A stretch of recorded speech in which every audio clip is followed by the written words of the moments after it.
அவங்களுடைய தேவையே ஒரு நாளைக்கு ஒரு 2000 3000 இருக்கும்போது அவங்களுக்கு இதெல்லாம் தெரியல. அப்படியே வாழ்ந்துட்டு இருந்தவங்க திடீர்னு சட்டமன்றத்துக்குள்ள வந்துட்டாங்க.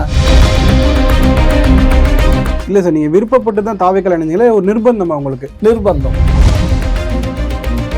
பதவிக்காக தான் அவங்க ஆளுங்கட்சியை நோக்கி படையெடுக்கிறாங்க அப்படின்றாங்க. இன்னைக்கு இளைஞர்கள் அதிகமாக இருக்கக்கூடிய ஒரு கட்சி. இன்னைக்கு நம்ம கட்சி ஏன் 10 வாட்டி தோத்துதுன்னு அதை பற்றி திரும்பியே பார்க்கல. நாங்கள் எல்லாரும் சொன்னோம், எதையும் அவர் காதில்.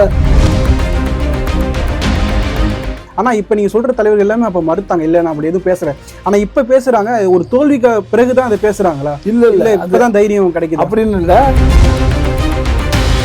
நீங்கள் கடுமையாக வந்து சார்ந்தீங்க. திமுக 2021 27 பல ஊழல்கள் வந்து போக்குவரத்து துறையில் நடந்திருக்கு அப்படின்னு நீங்கள் கூறிக்கிட்டு இருக்கீங்க. பேருந்துகள் வந்து பராமரிப்பு கம்மியாக போச்சு, அதாவது புதிய பேருந்துகளும் வாங்கலை. அப்போ வந்து கவர்மெண்ட்டுக்கு லாஸ் தானே இதெல்லாம். இதை தான் நான் கண்டிச்சேன். இந்த குளறுபடிக்கு யார் காரணம்? அமைச்சரா, அதிகாரிகளா? ரெண்டுமே. அப்ப இருக்கிற அதிகாரிகள் தான் இப்போ தாவேகா கவர்மெண்ட்ல இதே அதிகாரிகள் தான் இருக்காங்க. நீங்க எப்படி நம்புறீங்க? இல்ல, அதுதான் இந்த அமைச்சர். அங்கதான் தப்பு. என்னன்னா, முதலமைச்சர் பிறந்த அன்னைக்கு, பர்த்டே அன்னைக்கு அது ஏற்கனவே இருந்துச்சு. இதுவே வரதுக்கு ஒரு 40,000 ரூபா செலவாகும் ஒரு பேருந்துக்கு அப்படின்றாங்க. ஏன் சார் இந்த 3 நாள் தாமதம்? ஏன்? அதிகாரிகளுடைய மெத்தன போக்கு. இந்த அரசுக்கு ஒரு கெட்ட பேர் உருவாக்கும். இதுல அமைச்சருக்கு எந்த பங்கும் இல்லையா? வால்வோ பஸ் வரல, அதுக்கு அது கவர்மெண்ட் இது இல்லப்பா, அது பிரைவேட் அப்படின்னு ஒரு வீடியோ இருந்துச்சு. அந்த போக்குவரத்து துறை அமைச்சர் வால்வோ பஸ் நம்ம தமிழ்நாடு டிபார்ட்மெண்ட்ல இருக்குன்னு தெரியாம இருக்காரு அப்படின்னு ஒரு விமர்சனம் இருந்துச்சு. நீங்க எப்படி பாக்குறீங்க? இந்த வால்வோ பஸ் முதல்ல இருந்தது, இப்ப இல்ல. இல்ல, இப்ப திமுக பிரிவுல வால்வோ பஸ் வாங்கணும்.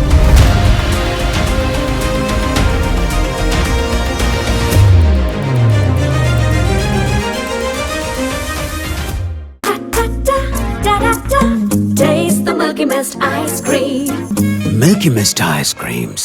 ஆச்சி மசாலா. எந்த சமையலும் ருசி தேடும் ரகசியம். 20 ரூபாய். தி டிபேட் நேயர்களுக்கு வணக்கம். இன்று நம்மளுடன் இணைந்திருப்பவர் முன்னாள் அதிமுக தொழிற்சங்க தலைவரும் இப்போது தாவேகாவில் பயணிக்கும் திரு கமலக்கண்ணன் அவர்கள். சார் வணக்கம். சார் வணக்கம். சார் சார் அதிமுக தொழிற்சங்க செயலராக இருந்தீங்க. 50 ஆண்டுகள் கிட்ட அதிமுக பயணித்தீங்க. இப்போ தாவேகால போய் ஜாயின் பண்ணிருக்காங்க. தாவேகால ஈர்த்த விஷயமா நீங்க என்ன பாக்குறீங்க? எதனால்? என்னன்னா, 46 வருஷம் நான் அதிமுகவில் பயணித்தேன்.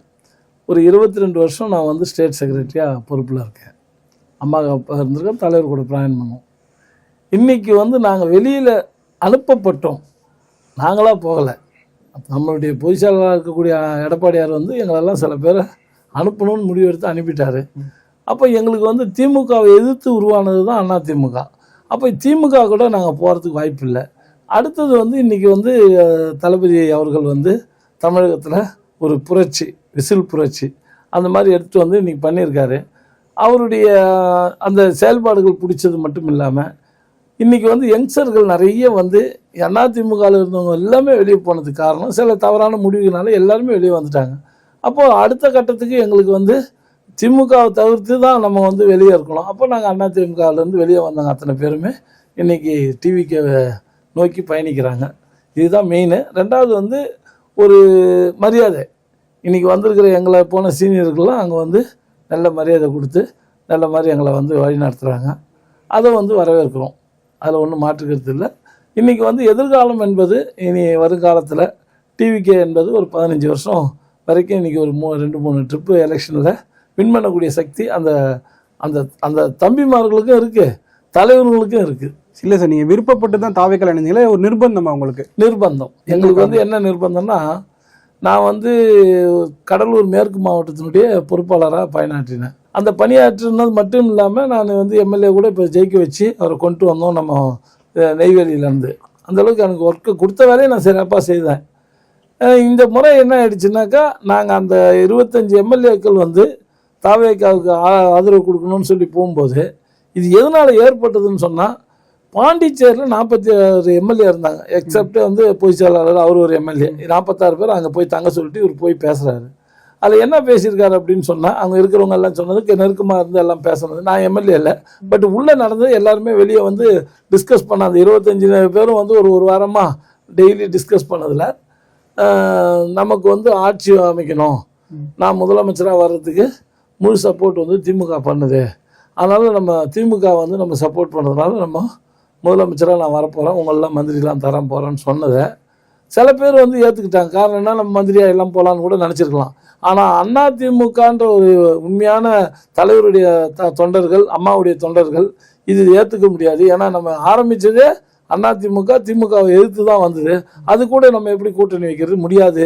அதனால நம்ம எல்லாரும் வந்து அதில் ஒதுங்கிடணும் அப்படின்னு ஒரு முடிவு எடுக்கிறாங்க. அந்த காலகட்டத்தில் வந்து தொல் திருமாவளவன் அவர்களை கூட முதலமைச்சர் ஒரு ப்ரொபோசல் கொடுத்தாங்க. அது இங்கே கூட நடந்த சிவிஎஸ் அண்ணெல்லாம் பேசும்போது சொன்னது. அவரை கூட கொண்டாந்து 2 கட்சியும் வந்து ஒரு ஆதரவு கொடுத்து, வெளியிலேருந்து ஆதரவு கொடுத்து ஒரு 2 இயர்ஸ் போய் அப்புறம் வரும்போது பார்த்துக்கலான்ற மாதிரிலாம் சில முடிவுகள்லாம் எடுத்தாங்க.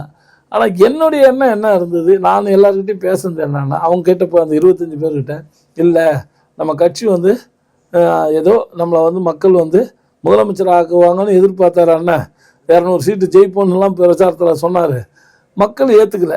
நமக்கு வந்து 47 தான் வந்திருக்கு. இன்றைக்கி அதிமுகவுக்கு வாய்ப்பு இல்லைனாலும் இன்றைக்கி டிவிகேவுக்கு வந்து 108 பேருக்கு வாய்ப்பு கொடுத்துருக்காங்க. ஆனால் நம்ம வெளியிலேருந்து இந்த 47 பேரும் நம்ம வந்து டிவிகேவுக்கு ஆதரவு கொடுத்தா இந்த 47 எம்எல்ஏவும் வந்து ஒரு ஆளுங்கட்சி எம்எல்ஏவாக தொகுதியில் மக்களுக்கு சேவை செய்யலாம். ஒரு 2 வருஷம் பொறுத்து எம்பி தேர்தல் வரும்போது அடுத்த கட்ட முடிவு எடுக்கலாம். இன்றைக்கி வெளியிலேருந்து பண்ணுங்கள், இது நல்லா இருக்கும். நாங்கள் பேச்சுவார்த்தை எல்லாரும் உள்ளே பேசிட்டு ஒரு வாரமாக அதான் ஓடிட்டு இருந்தது. திடீர்னு வந்து சிஎம் வந்து பார்க்க வராருன்னு சொன்னாங்க. வராங்கன்னு நாங்கள் எல்லோரும் உள்ளே இருந்தோம். 30 எம்எல்ஏ இருக்கிறது ஒரு 4-5 பேர் வந்து ஏதோ ஒரு காரணத்தை சொல்லி வெளியே போயிட்டாங்க. இருந்த 25 எம்எல்ஏ இருந்தாங்க. நாங்கள் வந்து அவர் வந்த உடனே எல்லோரும் பூங்கொத்து கொடுக்கும்போது நானும் ஒரு பூங்கொத்து அவருக்கு கொடுத்தேன். இதை வந்து டிவியில் பார்த்த பொதுச் செயலாளர் அன்றைக்கி நைட்டு வந்து என்னை விடுவிச்சிட்டாரு. விடுவிச்சதுக்கப்புறம் எங்களுக்கு மாற்று ஏற்பாடுன்றது, நான் திமுகவை எதிர்த்து தானே இதெல்லாம் பண்ணிகிட்டு இருக்கிறாங்க. அப்போ திமுகவுக்கு போக முடியாது. அடுத்த இடம் எங்களுக்கு என்ன ஆப்ஷன்னாக்கா ஒரே ஆப்ஷன் டிவிகே தான். அதனால் நான் டிவிகேல என்னை இணைச்சிக்கிட்டேன். இதுதான் நடந்தது. இல்லை, குறிப்பாக வந்து தாவைக்காக போகிறவங்களும் ஒரு விமர்சனம் வருது. இவங்க பதவி ஆசைக்காக தான் போகிறாங்க, எதிர்கட்சியாக அவங்களால செயல்பட முடியல. ஏன்னா அதிமுக வந்து தொடர்ந்து 10 ஆண்டுகள் எதிர்கட்சியாக இருந்தது இல்லை. திமுக இருந்திருக்கு. அந்த மனப்பண்பு வந்து திமுக தொண்டர்கள் இருக்குது. அதிமுக தொண்டர்களுக்கு அது இல்லை. பதவிக்காக தான் அவங்க ஆளுங்கட்சியை நோக்கி படையெடுக்கிறாங்க அப்படின்றாங்க. அப்படின்னா அது தவறான ஒரு வாதம். ஏன்னா அந்த மாதிரி நினச்சிருந்தாக்கா பதவிக்காக, இப்போ அங்கே பதவியில் இருந்தோம் நாங்கள்லாம் வந்து ஒரு 20 வருஷம். இப்போ நான் வந்து மாநில பொறுப்பிலே இருந்துட்டோம். ஒரு 6 வருஷம் தொழிற்சங்க செயலாளராக இருந்திருக்கேன். அது ஒரு பெரிய அமைப்பு, அதில் தான் இருந்து செயல்பட்டோம். நான் அங்கே போய் இதை விட நான் ஒன்றும் எம்எல்ஏ இல்லை. இது என்ன எடுத்துக்கிட்டீங்கன்னா எனக்கு எம்எல்ஏ இல்லை. நான் போன உடனே நாளைக்கு காலையில் அங்கே வேறு எதுவும் பதவியும் வாங்கிட்டு போகிறதில்ல. எங்களுடைய குறிக்கோள் அனைத்து இந்திய அண்ணா திராவிட முன்னேற்ற கழகம் உருவாக்கப்பட்டது யாருக்காக எதிராக பண்ணிச்சோ அவங்க கூட கூட்டணி வைக்கிறது ஏற்றுக்க முடியாது. ஒன்று எல்லாருக்கும்.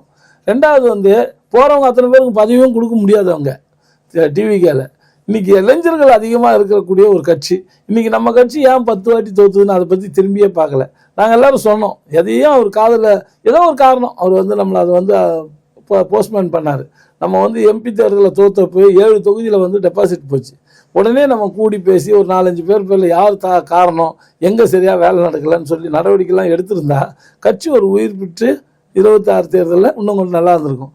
யாரோடைய பேச்சை கேட்டு தப்பான முடிவுகளை எடுத்து தவறான பல பேர் நீக்கினதெல்லாம் வந்து ஏற்றுக்க முடியல. இப்போ வந்து சிவி சண்முகம் அன்னைக்கு இவங்க அந்த 5-6 பேர் பார்த்தது வந்து செங்கோட்டை அண்ணன்லேருந்து, சிவிஎஸ் அண்ணன்லேருந்து, நம்ம வேலுமணி அண்ணன், தங்கமணி அண்ணன், கேபி அன்பழகன், நத்தவசனம், இவங்க போய் தான் பேசுகிறாங்க. என்ன சொல்கிறாங்க, இல்லை நமக்கு சரியா இல்லை, எல்லோரும் ஒன்று சேரணும், வர தேர்தலில் நம்ம சந்திக்கணும்னா நம்ம ஒன்று சேர்ந்தாகணும், அதனால் நீங்கள் எல்லோரும் சேருங்க, சின்னமாவையும் இல்லை. இந்த விஷயமே 2024 தேர்தலுக்கு பிறகு பேசப்பட்டுச்சு. ஆனால் இப்போ நீங்கள் சொல்கிற தலைவர்கள் எல்லாமே அப்போ மறுத்தாங்க. இல்லை நான் அப்படி எதுவும் பேசுகிறேன். ஆனால் இப்போ பேசுகிறாங்க. ஒரு தோல்விக்கு பிறகு தான் அதை பேசுகிறாங்களா? இல்லை இப்போதான் தைரியம் கிடைக்குது அப்படின்னு இல்லை. இவங்க வந்து முதல்ல போய் பேசுனது உண்மை. நீங்கள் அவர் கூட ஒரு வாட்டி பேட்டி கொடுக்கும்போது அதெல்லாம் இல்லைன்னு சொல்லும்போது நம்மகிட்ட சிரிப்பார் வேலுமணி அண்ணன். உண்மை நடந்தது உண்மை, இவங்க போய் கேட்டது உண்மை, அவர் அங்கே கோவப்பட்டது உண்மை. அதெல்லாம் யாரையும் சேர்க்க முடியாது அப்படின்னு எடுத்துட்டாரு. இவங்க வெளியே வந்தாங்க. சரி அவர் ஒரு ஸ்டாண்ட் எடுத்துட்டார், நமக்கு என்ன இருக்குது அப்படின்றதுனால விட்டுட்டாங்க. பட் என்னன்னா ஒரு லிமிட்டுக்கு மேலே போய் இப்போ அவர் வந்து செங்கோட்டை அண்ணன் நீக்கிறதுக்கு என்ன காரணம், தலைவர் படம் அம்மா படம் அங்கே வைக்கலன்ற ஒரு காரணத்துக்காக அவர் வந்து கேள்வி கேட்க அவர் வந்து நீக்கிறீங்க. இப்படி ஒவ்வொருத்தரையுமே நீக்கிறீங்க. இன்றைக்கி இவர் இந்த கட்சியில் வந்து பெரும்பாலான வழக்குகளை வந்து சந்தித்து சரி பண்ணி கொடுத்தவர் அண்ணன் சிவிஎஸ் அண்ணன். இன்றைக்கி சிவிஎஸ் அண்ணனுடைய நிலைமை என்ன, அதே மாதிரி வேலுமணி அண்ணன் அவரு தான் இதை வந்து ரொம்ப காலம் இவர் கூடவே பயணிச்சுக்கலாம். ஆனால் வேலுமணிலாம் இப்போ அனுசரித்து போயிட்டார்ல, அவர் பதவியெலாம் கொடுத்துருக்காரு. இப்போ பதவி இன்னைக்கு கொடுத்துருக்காரு. அது கூட ஏதோ யோசிச்சு ஆலோசனை பண்ணதான் இன்னைக்கு காலையில் சொல்லியிருந்தாங்க. அது ஏற்றுக்குவாங்களா இல்லையான்னு தெரியாது. ஏன்னா அவர்லாம் 7 தொகுதிக்கு வந்து மாவட்ட செயலாளர், தலைமை நிலை செயலாளர், அமைப்பு செயலாளர்னு பல பதவிகள் இருந்தது, செயல்பட்டாங்க. இன்றைக்கி வந்து நீங்கள் அவர் வந்து ஒரு துணை பொதுச் செயலாளர்ன்ற இடத்துல எடுத்து போய் நிறுத்திட்டீங்க. அதுக்கு என்ன வேலை? ஏதாவது மீட்டிங் நடக்கும்போது மேலே உட்காரலாங்க, லோக்கல்லாம் பேசுவார், அது ஏதோ முடிவு எடுப்பார், அவர் எடுப்பார். எங்களை பொறுத்தவரையிலும் யாருமே வந்து கட்சிக்கு எதிராக வந்து செயல்பட்டு போகல. கட்சியினுடைய பொதுச் செயலாளர் எடுத்த தவறான முடிவுகளால் பல பேர் வந்து வெளியே எடுக்க வேண்டிய ஒரு சூழ்நிலை வந்துட்டனால இவங்க வந்தவங்களுக்கு ஆப்ஷன் வந்து டிவிக்கேன்ற ஒரு சூழ்நிலை உருவாயிடுச்சு. ஏன் இப்போ நீங்கள் இவ்வளோ சொல்கிறீங்க, திமுகவில் போய் சேர்ந்தார் அண்ணா ஓபிஎஸ் அண்ணன், அவர் எம்எல்ஏ ஆகிட்டார், நிற்கினார், எவ்வளோ கெஞ்சினார், எனக்கு எதுவுமே பதவி வேணாம், நான் இந்த கட்சியில் இருக்கிறேன்னாரு, கொடுத்துருக்கலாம், கொடுக்க மாட்டேன்ட்டார். அதே மாதிரி மனோஜ் பாண்டியன் போய் எவ்வளோ சொன்னார், அவர் போய் அங்கே நின்று எம்எல்ஏ ஆகிட்டார். இப்படி பல பேர் இங்கேருந்து போனவங்க எல்லாமே இன்றைக்கி வந்து எம்எல்ஏவாக மாறி இருக்காங்க. ஆனால் இங்கே இருந்தவங்களாம் எல்லாருமே தோற்றுருக்காங்க. என்ன காரணன்றது இன்னும் இந்த நிமிஷம் வரைக்கும் அவர் சிந்தித்து பார்க்கவே இல்லைன்றது தான் எல்லாருடைய குற்றச்சாட்டு. ஸோ அதிமுக தொழிற்சங்கத்தில் இருந்திருக்கீங்க, அதே போல் வந்து நீங்கள் கடுமையாக வந்து சார்ந்தீங்க. திமுக 2021-27 வந்து பல ஊழல்கள் வந்து போக்குவரத்து துறையில் நடந்திருக்கு அப்படின்னு நீங்கள் கூறிக்கிட்டு இருக்கீங்க. என்ன சார் நடந்தது? சார் என்ன நடந்ததுன்னு சொன்னால், பேருந்து அந்த 10 வருஷம் ஆண்டு அம்மாவுடைய ஆட்சி காலத்தில், எடப்பாடியார் ஆட்சி காலத்தில் 16,000 பேருந்துகள் வாங்கப்பட்டது. 16,000 பேருந்துகள் வாங்கியிருக்கோம். சராசரியாக ஆண்டுக்கு 1600 வண்டி பர்ச்சேஸ் பண்ணுவாங்க. இவங்க 5 ஆண்டுகள் வந்து வண்டியே வாங்கலை. கடைசி கட்டத்தில் ஒரு 800 சில்லற வண்டி வாங்கினாங்க. இதுதான் அந்த எங்களுக்கு கிடைச்சிருக்கிற அந்த தகவல். அப்போ மற்றபடியே வந்து அந்த பணம் பார்த்திங்கன்னா, அன்றைக்கி ஆட்சி மாற்றம் வரும்போது 38,000 கோடி, கிட்டத்தட்ட 52,000 கோடிக்கு மேலே இந்த 5 வருஷத்தில் கடன் ஆச்சு. 14,000 கோடி கடன் வாங்கியிருக்காங்கன்னா, புதுசாக நாங்கள் 7,000 பேர் வந்து வேலைக்கு ஆள் எடுத்தோம் அம்மாவுடைய ஆட்சி காலத்தில். இங்கே ஆட்கள் புதுசாக எடுக்கலை, எல்லாம் கான்ட்ராக்ட் பேசிஸில் போயிடுச்சு. இன்றைக்கி புது பேருந்து வாங்கலை. இந்த மாதிரி பணங்கள் வந்து தாறுமாறாக செலவழிக்கப்பட்டிருக்குது. ரெண்டாவது வந்து தனியார் மயமாக்குறதுக்கு முக்கியத்துவம் கொடுத்து இந்த அரசாங்கம் செயல்பட்டுருக்குது. குறிப்பாக சொல்லணும்னு சொன்னால், இப்போ இந்த நேற்று ஒரு 500 எலக்ட்ரிக் பஸ் கான்ட்ராக்ட் இது வந்து டெண்டரை கேன்சல் பண்ணாங்க நம்ம கவர்மெண்ட்டு. காரணம் என்னென்னா, 2000 பேருந்துகள் வாங்கிறதுக்காக ஜெர்மன் கவர்மெண்ட்டில் வேர்ல்டு பேங்க் ஸ்கீமில் 2000 பேருந்து வாங்குறதுக்கு அன்றைக்கி எல்லா ப்ராசஸிங் நடந்தது. முடிகிற நேரத்தில் கவர்மெண்ட்லேயே அது அதிமுக கவர்மெண்ட்டில் வந்தது. இது கொஞ்சம் கொரோனா காலகட்டத்தில் கொஞ்சம் ஸ்லோவாகிடுச்சு. ஆனால் முடிவு வர நேரத்தில் ஆட்சி மாற்றம் வந்துருச்சு. ஆட்சி மாற்றம் வந்ததுக்கப்புறம் இந்த அரசாங்கம் அதை பற்றி சிந்திக்கவே இல்லை. 2-3 வருஷம் விட்டுட்டு இதில் எடுக்கிறதுக்கு என்ன பண்ணலாம் ஏது பண்ணலாம்னு யோசிக்காமல் நேராக என்ன பண்ணாங்க, தனியார்கிட்ட அசோக் லேலண்ட் நிறுவனம் அந்த கம்பெனி வந்து அவங்களோட சிஸ்டர் கன்செஷன் தான் வந்து அந்த இது என்ன இது ஒரு மொபைலிட்டி அதுக்கிட்ட வந்து இந்த கான்ட்ராக்டை அவங்க கொடுத்துட்டாங்க.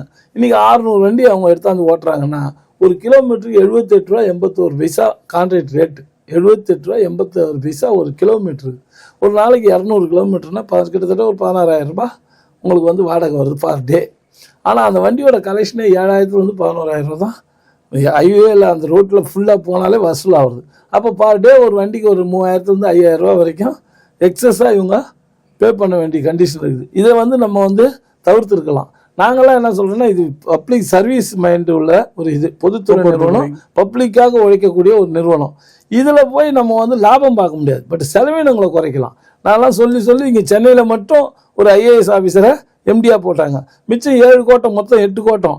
7 கோட்டத்துலேயே வந்து எல்லாமே வந்து எம்டிங்க வந்து பிஇ முடித்தவங்க தான். அவங்க என்னென்னா, அவங்க தப்பு பண்ணுறாங்கன்னு இல்லை, ஒரு சம்மந்தப்பட்ட அமைச்சரோ அந்த மாவட்டத்தில் இருக்கோ யாரோ சொன்னால் அவங்க கேட்குறாங்க. ஆனால் ஐஏஎஸ் ஆஃபீஸில் அப்படி கிடையாது. ஸ்ட்ரெயிட்டாக ரூல் என்ன அது பார்ப்பாங்க. கொஞ்சம் முன்ன பின்ன ஒரு 1% வேணா முன்ன பின்ன, சரி அமைச்சர் சொன்னார், எம்எல்ஏ சொன்னார், அடுத்து அந்த டிஸ்ட்ரிக்ட் மினிஸ்டர் சொன்னார்னு சின்னதாக ஒரு சின்ன இதுவாக இருக்கலாம், ஏதாவது வண்டி ஓட்டுறதா அந்த மாதிரி தான். மற்றபடி வந்து இந்த ஃபண்டு வந்து முழுக்க தொழிலாளியுடைய ப்ராவிடன்ட் ஃபண்டு பணம் அது இது எல்லாத்தையும் எடுத்து டீசல் போட்டாச்சு. டீசல் வந்து போட்டு வண்டியை ஓட்டியாச்சு. அந்த மாதிரிலாம் அதிகாரிங்க பண்ண மாட்டாங்க. என்கிட்ட வந்து பிடிக்கிற பணத்தை ப்ராவிடன்ட் ஃபண்ட் பணத்தை அவங்க கட்டிடுவாங்க. ஐஏஎஸ் தான். இவங்களால அதெல்லாம் பண்ண முடியும். இது ஒரு அப்படியே காலங்காலமாக சேர்ந்து போச்சு. இதுக்கெல்லாம் காரணம் வந்து அதிகாரிகளுடைய குளறுபடி தான். இதை மாற்றணும்னு சொல்கிறோம். அதே அவங்க பண்ணவே இல்லை. அந்த 5 வருஷத்தில் ஒரு மடம் சென்னை மட்டும் பண்ணி கொடுத்தாங்க. பேருந்துகளுக்கு வந்து பேர் பார்ட்ஸ் வந்து வாங்குறது இல்லை. பேர் பார்ட்ஸ் வாங்காத நிறைய வண்டி நீங்கள் கேமரா எடுத்துகிட்டு போனீங்கன்னா சைதாப்பேட்டை, வடபழனி, பின்னாடி பார்த்தீங்கன்னா 50 வண்டி 100 வண்டி எல்லாம் ஜாக்கியில் நிற்கும். டயர் இருக்காது, கீர் பாஸு, இப்படி நிறைய குளறுபடி. புதுசாக ஆட்களை எடுக்கவே இல்லை. அதுக்கு பதில் எல்லாம் கான்ட்ராக்டில் போட்டு கிட்டத்தட்ட ஒரு 25,000 ரூபாய் சம்பளம் கொடுக்குறாங்கன்னு சொன்னால், அவங்க கான்ட்ராக்டர் வந்து அடுத்தவங்களுக்கு கொடுக்குறது, டிரைவர் கான்ட்ராக்டர் கொடுக்குறது ஒரு 760 ரூபான்ற கணக்கில் கொடுக்குறாங்க. அப்போ கிட்டத்தட்ட ஒரு 2-3 ஆயிரம் ரூபாய் வந்து நடுவில் எங்கேயோ வந்து ஒரு லீக்கேஜ். இந்த லீக்கேஜ் வந்து எதுக்கு?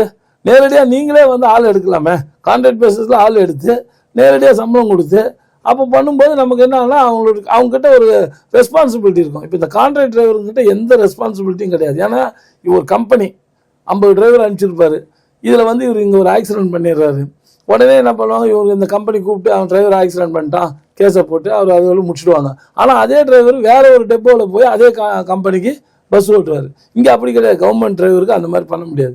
சஸ்பெண்ட் ஆவாங்க, 3 மாதம் இது பண்ணுவாங்க, அந்த அவங்களுடைய ரிவ்யூலாம் வந்து கட் ஆகும், இதெல்லாம் இருக்குது. அங்கே அதெல்லாம் எதுவுமே இல்லை.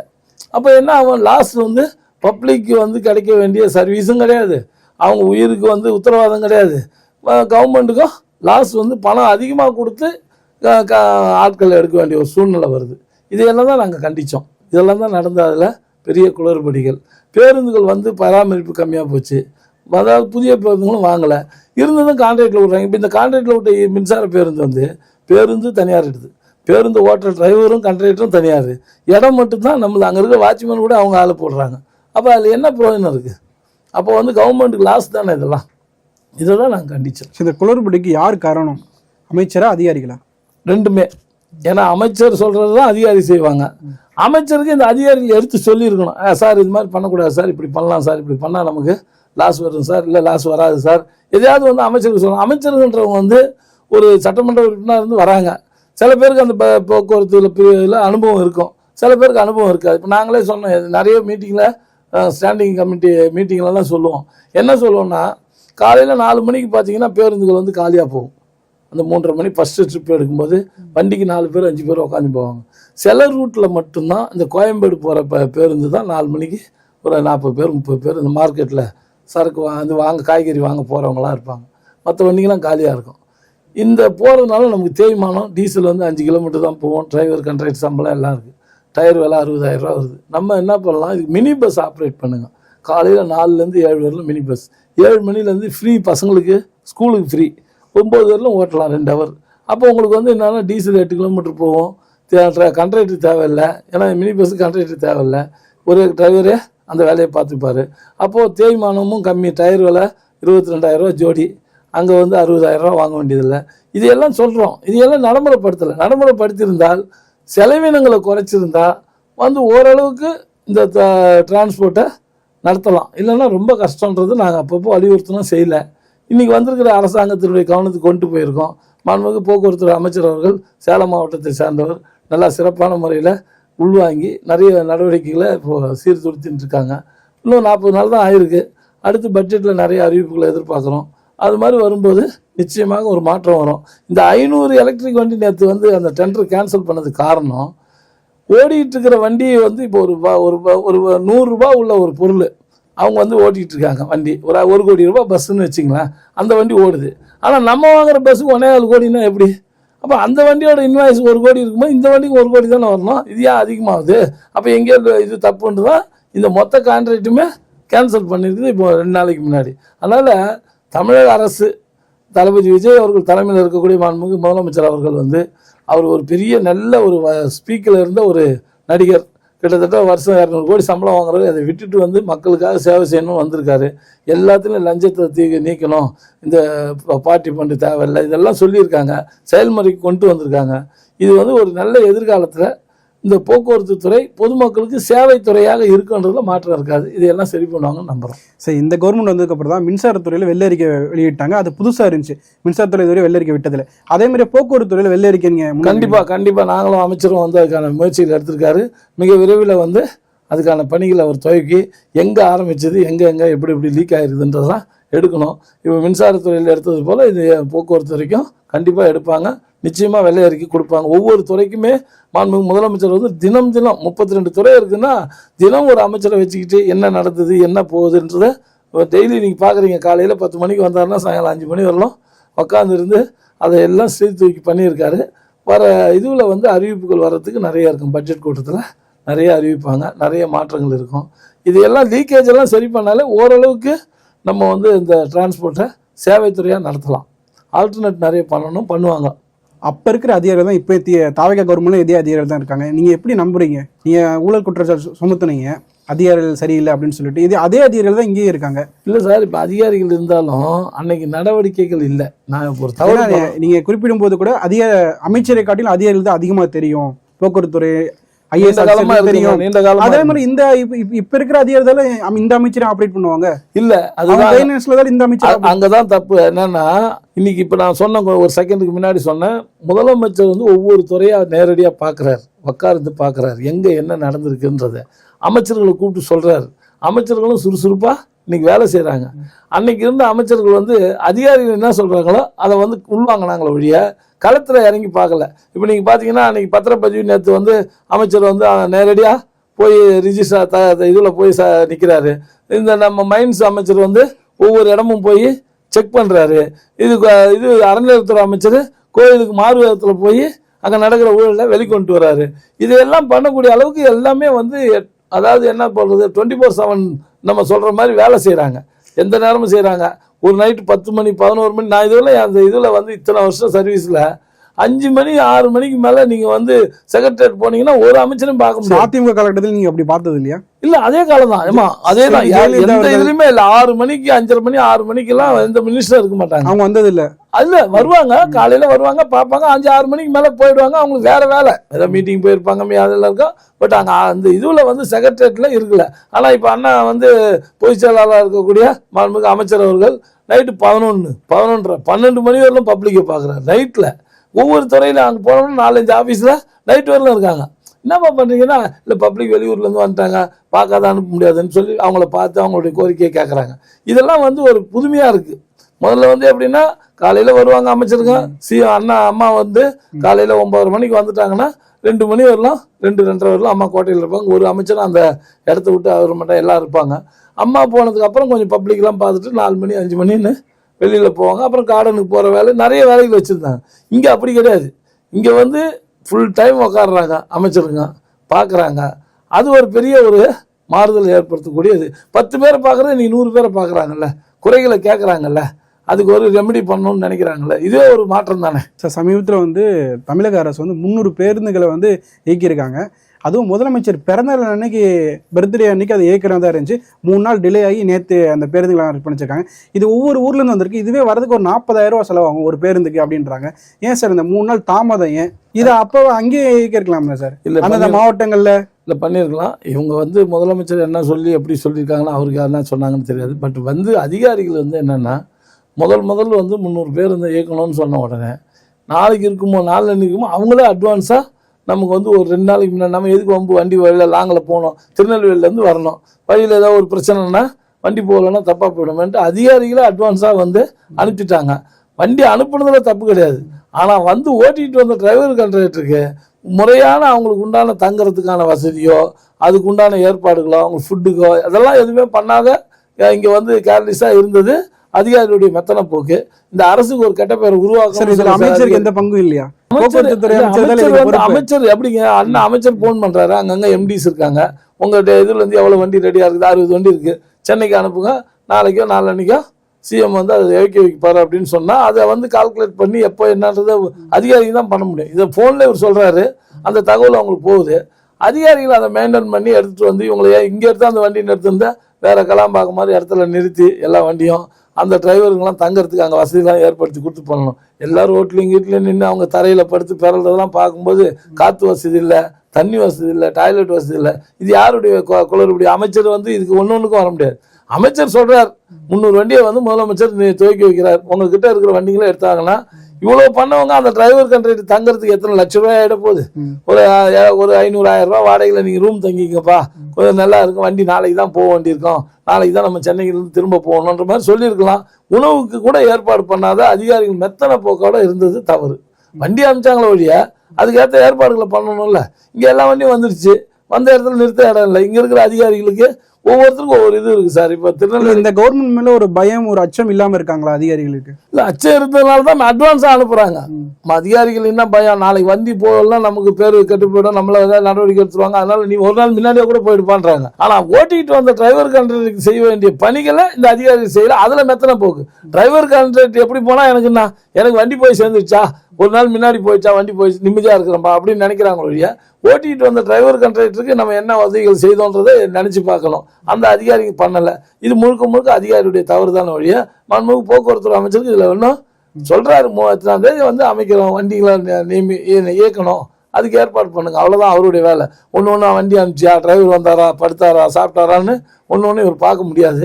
இதுதான் நிலைமை. இதுக்கு வந்து முழுக்க முழுக்க அதிகாரிகள் தான் பொறுப்பெடுத்து அதுக்கு அந்த தவறுக்கு அவங்க சரி செய்யணும். சரி, இப்போ பார்ட்டி ஃபண்டுன்றது பேசப்பட்டு இருக்கு, போக்குவரத்து துறை அது இருந்துச்சா? அதாவது சார் எல்லாத்துலேயும் இருந்திருக்கோம் சார், இல்லாத ஒன்றும் இல்லை. இன்றைக்கி உங்களுக்கு தெரியும், முன்னாள் நிதி அமைச்சர் ஃபோனில் 30,000 கோடி வந்தது, அது எங்கே வைக்கிறதுன்னு தெரியாது சார், கஷ்டப்படுறாங்கலாம் சொன்னது எல்லாருக்குமே தெரிஞ்சது தான். பார்ட்டி ஃபண்டு வாங்கியிருக்காங்க, அதில் யாரும் மாற்று கருத்து சொல்லலை. ஆனால் இவங்க வந்து ஒரு புதுமையாக வந்து எடுப்புலேயே வந்து இன்றைக்கி பள்ளி கல்வியில் எடுத்துக்கிட்டிங்கன்னா எந்த ஒரு இதுக்கும் அனுமதிக்கும் ஒரு பைசா நீ செலவு பண்ண வேணான்னு சொன்னால் இன்றைக்கி அது ஒரு பெரிய வேம்பு கூட வந்து பெரிய இதுவே சொல்லியிருக்காரு. நான் போய் கேட்டேன், கலைவாணி ஒரு ஸ்கூலுக்கு வந்து இலவசமாக சொல்லிக் கொடுக்கறதுக்கு கூட எனக்கு பணம் கேட்டாங்கன்னு சொல்கிறாரு. அப்போ இதெல்லாம் வந்து தவிர்த்துருக்குது இந்த அரசாங்கம் 40 நாளில். அதே மாதிரி இன்றைக்கி டாஸ்மாகில் எடுத்துக்கிட்டிங்கன்னா ஒரு பெட்டிக்கு 90 ரூபா 40 ரூபாலாம் வந்து வாங்கிட்டு தான் இருக்காங்க. டாஸ்மாகில் பாட்டிலுக்கு 10 ரூபான்னு சொல்லிக்கிட்டு இருக்காங்க. இருக்காது சார், அது எதுவுமே இருக்கிறதுக்கு வாய்ப்பே கிடையாது. அமைச்சரே குறிப்பிடுறாரு, பெட்டிக்கு இருக்கு, வாடகை இருக்கு, அதுக்காக வாங்கினாங்க. அது வந்து இனிமேல் வாங்கக்கூடாது, அதெல்லாம் நாங்கள் கொடுத்துட்றோம். எங்களுக்கு யாருமே இந்த 40 ரூபான்றது வந்து இவங்ககிட்ட இல்லை சார். அதாவது ஃபேக்ட்ரி, எந்த ஃபேக்ட்ரியிலேருந்து சப்ளை பண்ணாங்களோ அவங்க வந்து ஒரு பெட்டிக்கு இவ்வளோன்றது பார்ட்டி ஃபண்டு கொடுத்தாங்கன்றது தான் இது தகவல். உண்மை என்னன்னா இங்கே பார்ட்டி ஃபண்டுக்கு வேலை இல்லை அப்படின்னு ஒரே வார்த்தை முடிச்சாச்சு. அப்போ அதுக்கான வந்து இப்போ பணங்கள் வாங்குறதோ ஏதோ ஒன்று கிடையாது. இவங்க இந்த எங்களுதும் டாஸ்மாக் எங்கள் தொழிற்சங்கத்துலேயும் ஆட்கள் இருக்காங்க, அவங்களுடைய குறைகள்லாம் நாங்களும் சொல்லியிருக்கோம். இவங்களுக்கு வந்து சம்பளம் கம்மி, 12,000 ரூபா சம்பளம் தான் அந்த நாளில் இருந்து. சிலதெல்லாம் வந்து அந்த யார் என்ன எங்கள் ஆட்சியாக இருந்தாலும் சரி, திமுக ஆட்சியிலும் சரி, அதில் கொஞ்சம் பெரிய இதுவாக இல்லை. அவங்களுக்கு உண்டான வேலை வாய்ப்பை வந்து இது கொடுக்கணும், அவங்கள வந்து பர்மனெண்ட் பண்ணியிருக்கணும், எதுவுமே இல்லை. அது ஏதோ ஓடிக்கிட்டு இருந்து அப்படியே ஓடிட்டாங்க. ஆனால் கஷ்டமானது, காலையில் 12 மணிக்கு கடை திறக்கணும்னா அவர் 10 மணிக்கெல்லாம் வந்து 12 மணிக்கு கடையை திறந்து சாயங்காலம் 10 மணிக்கு கடையை மூடி அதுக்கப்புறம் கணக்கு வழக்கு முடித்து 12 மணிக்கு போகணும். ஒரு நாள் கூட அந்த பணத்தை அவர் வச்சுக்க முடியாது. நெக்ஸ்ட் டே போனால் அவருக்கு வந்து பெனால்ட்டி ஆகிடும். இப்போ இந்த மாதிரிலாம் கஷ்டப்பட்டு வேலை பார்த்தவங்களுக்கு சேலரி கம்மி. சில இடத்துல இந்த மாதிரி 10 ரூபா வாங்கினாங்கன்னு சொல்லுது. அவங்களும் சொன்னாங்க, அந்த மீட்டிங் இதில் ஆர்ப்பாட்டத்தில் கூட அவங்க சொன்னாங்க, நாங்கள் இதை வாங்கி தான் வாடகை கொடுத்தோம், கரண்ட் பில் கட்டணும்னாங்க. இதெல்லாம் இப்போ சீர் பண்ணிவிடுவாங்க. வாங்கக்கூடாது, பப்ளிக்கு வந்து முறையான ரேட்டு போய் சேரணும், 1 ரூபா கூட அவங்க கிட்ட இருந்து கைவிட்டு பெறக்கூடாதுன்னு சொல்லியிருக்காங்க. இப்போ குறிப்பாக சொல்லணும்னு சொன்னால், இந்தியன் படம் பார்த்தீங்க, ஒரு காலத்தில் வந்து கமலஹாசன் படத்தில் அவர் எப்படி ட்ரெஸ் போட்டு அந்த படத்தில் வச்சா அது மாதிரி பசங்கள்லாம் கூட போட்டாங்கன்ற மாதிரிலாம் இருக்கும். அந்த அளவுக்கு வந்து அன்றைக்கி வந்து ஒரு விழிப்புணர்வு அது ரீலில் இருந்து. இப்போ ரியலாக வந்து பணம் லஞ்சம் வாங்கக்கூடாது, ரிஜிஸ்டர் ஆஃபீஸ், ஆர்டிஓ ஆஃபீஸ்லாம் இது மாதிரி 48 ஆஃபீஸில் ரேடு நடந்ததா சரித்திரமே இல்லை. அந்த அளவுக்குலாம் வந்து நிறையா இன்னைக்கு முன்னெடுத்திருக்காங்க.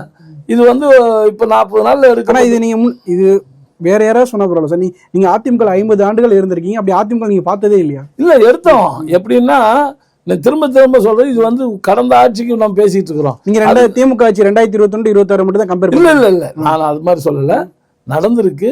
அந்த நேரத்தில் வந்து அமைச்சர்கள் ஒரே வார்த்தை முதல்ல சொல்லிட்டேன், அமைச்சருடைய கவனத்துக்கு சிலது வரும், வராத போகும், அதிகாரிகளோடு நின்று போயிடும்.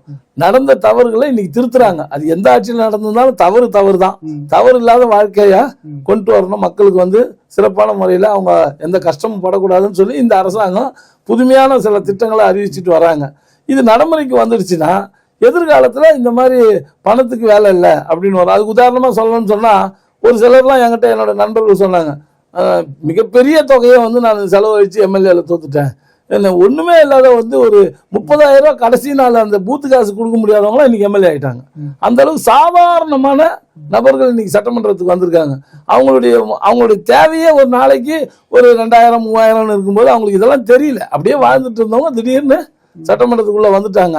அவங்களுக்கு இதெல்லாம் ஒன்றும் ஒரு புதுசாக இருக்குது. அவங்க நேர்மையாக இருக்கணும்னு நினைக்கிறாங்க. சின்ன வயசு தம்பிங்க எதிர்காலத்தை எதிர்பார்க்குறாங்க, சர்வீஸ் பண்ணணும்னு நினைக்கிறாங்க. முதல்ல நம்ம ஆளுங்க வந்து 8 மணி நேரம் வேலை பார்த்தாங்கன்னா இவங்க 10 மணி நேரம் 12 மணி நேரம் வேலை செய்கிற ஒரு எனர்ஜியோட வேலை செய்கிறாங்க. தளபதிக்கு நல்ல பேர் வாங்கி தரணும்னு கஷ்டப்படுறாங்க. அதனால வந்து ஒரு நல்ல ஒரு கவர்மெண்ட்டு அதை நடந்துக்கிட்டு இருக்கோம். இது தொடரும். இறுதியாக ஒரு கேள்வி, தாவிக ஆட்சி பொறுப்பேற்ற பிறகு போக்குவரத்துறை அமைச்சர் வந்து கிளாம்பாக்கம் பஸ் ஸ்டாண்டில் வந்து ஒரு வீடியோ வைரல் ஆச்சு.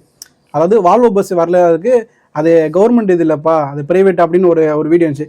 அந்த போக்குவரத்து துறை அமைச்சர் வால்வோ பஸ் நம்ம தமிழ்நாடு டிபார்ட்மெண்ட்ல இருக்குன்னு தெரியாம இருக்காரு அப்படின்னு ஒரு விமர்சனம் இருந்துச்சு. நீங்க எப்படி பாக்குறீங்க? இல்லை, வால்வோ பஸ் முதல்ல இருந்தது, இப்போ இல்லை. நம்மக்கிட்ட வந்து வால்வோ பஸ் கிடையாது இப்போ இல்லை. அதாவது வந்து மாண்புமிகு அம்மா ஆட்சி காலத்தில் வால்வோ பஸ் இல்ல, வாங்க. இப்ப திமுக பிரிவில் வால்வோ பஸ் வாங்கினாங்க. இல்லைங்க, அது வாங்கினாங்க சார். வாங்கின வந்து சில ரூட்டில் அந்த இடத்துக்கு வராது இருக்கலாம், வண்டிங்க ரொம்ப கம்மி. நம்ம ஆட்சியில் வந்து நிறைய வண்டிங்க அம்மா எடுத்தாங்க, அது மெயின்டைன் பண்ண முடியலன்னு விட்டுட்டாங்க. இவங்க வந்து சமீபத்தில் நிறைய இந்த இதுக்கெல்லாம் எடுத்தாங்க, அந்த டூர் மாதிரி, இந்த டூரிசம் டிபார்ட்மெண்ட் அந்த மாதிரி இடத்துல பண்ணியிருக்காங்க. இங்கே வந்து வால்வோ பஸ் வந்தது ரொம்ப கம்மி. நான் பார்த்த வரைக்கும் ஒரு 5-6 வண்டி தான் அதில் கல்லில் பார்த்தேன், ஏதோ சாம்பிளாக எடுத்துருக்காங்கன்னு சொன்னாங்க.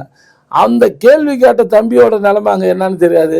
அமைச்சர் அதே மாதிரி பதிலுமே நான் சாப்பிடல, நீ சாப்பிட்டு வந்திருக்க, அதுன்றது வந்து பொதுமக்கள் பார்வையில் நீங்க நினைக்கிற அமைச்சர் வந்து இப்படி பதில் சொல்றாரு சார். அங்க எப்படி இருந்தாலும் ஒரே வார்த்தை சொல்லிட்டேன், ரொம்ப இணக்கமா இருந்தவங்க எல்லாருமே அண்ணன் தம்பி மாதிரி இருந்துட்டு திடீர்னு வந்து அவங்களுக்கு வந்து ஒரு பெரிய பொறுப்பு வந்திருக்குது. அவங்க கேஷுவலா இருக்காங்க. நீங்க இங்கே இல்லை, நீங்க அங்க அசம்பிளில உள்ள போய் பாத்தீங்கன்னா கூட சரி, ரொம்ப வந்து சாதாரண ஒரு எம்எல்ஏவோ மாதிரியே இல்லை, ஒரு மந்திரி மாதிரியே இல்லை. எல்லாரும் அண்ணன் தம்பி மாதிரி எல்லாருமே இருக்காங்க. அந்த எங்க ஏஜ் அப்படியே இருந்துட்டாங்க. அவரு எதோச்சியா பேசினது அது வந்து இதை வந்து பெருசா பண்ணி சோசியல் மீடியால அதை பண்ணிட்டாங்க. அதுக்கப்புறம் அவர் அது கூட பதில் சொல்லிட்டாரு, இல்லை நான் கேட்டது இது மாதிரி அவங்க புரிஞ்சுக்கிட்டு அது மாதிரின்னு சொல்லி. அதனால இன்னும் கொஞ்சம் டைம் அவங்களுக்கும் கொஞ்சம், அதாவது ப்ரீத்திங் டைம் வந்து இப்போ 40 நாள் ஆயிருக்குது. இன்னொரு 1 மாதம் 2 மாதம்லாம் போய் இந்த அசம்பிளி இதுவெல்லாம் பார்த்துட்டிங்கன்னா பட்ஜெட் கூட்டத்திலாம் சரி பண்ணிடுவாங்க, ஒன்றும் பிரச்சனை இருக்காது. ஓகே சார், பொறுத்திருந்து பார்ப்போம் சார். பல தகவல்களை பயந்துக்கு ரொம்ப நன்றி சார். நன்றி, வாழ்த்துக்கள்.